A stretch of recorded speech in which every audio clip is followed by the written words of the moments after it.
kendaraan itu jadi ngangkut di jalan Tapung apa di jalan Rambutan Dalam. Begalnya motor capek lari. Seminggu kemudian datang. Kalau dalam sel aja ini ya, barunya Modus kita melakukan pembegalan kemarin seperti apa? Caranya?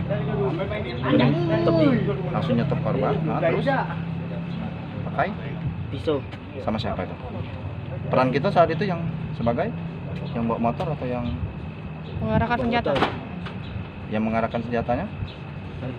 Langsung sama si ini. Yang ini Pak. Suaranya Terus Pak, informasinya korban ini ada kelompok sebenar informasinya korban ditikam setelah kita pembegalan. Kenapa? Takut dia melapor. Jadi langsung kita tikam. Itu di mana? Di rumahnya atau di mana? Di Angin Burung. Kita kenal sama korban. Jangan.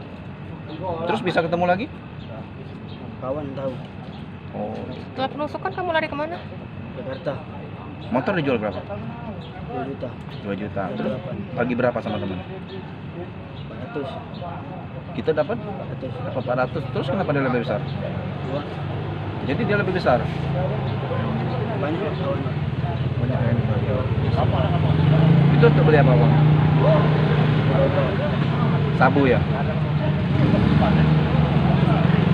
Bendera 8. Daripada kayak gini. Daripada kayak gini. Menyerah. Kamu bilang juga, sini.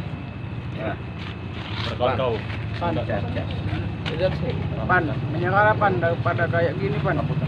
Ya, saya juga. Saya juga Pan, Pakai baju ini. pakai baju ini. Pasal berapa nih teman? Untuk pelaku kita kenakan pasal 365 KUHP. Kemudian yang dua itu ikut perantara untuk menjualkan hasil kejahatan, ya kita kenakan pasal 480 KUHP. Informasi kasus pembegalan nih teman. Ya, jadi yang bersangkutan ini ditangkap 2 orang di antara 3 pelaku. Salah satunya masih DPO.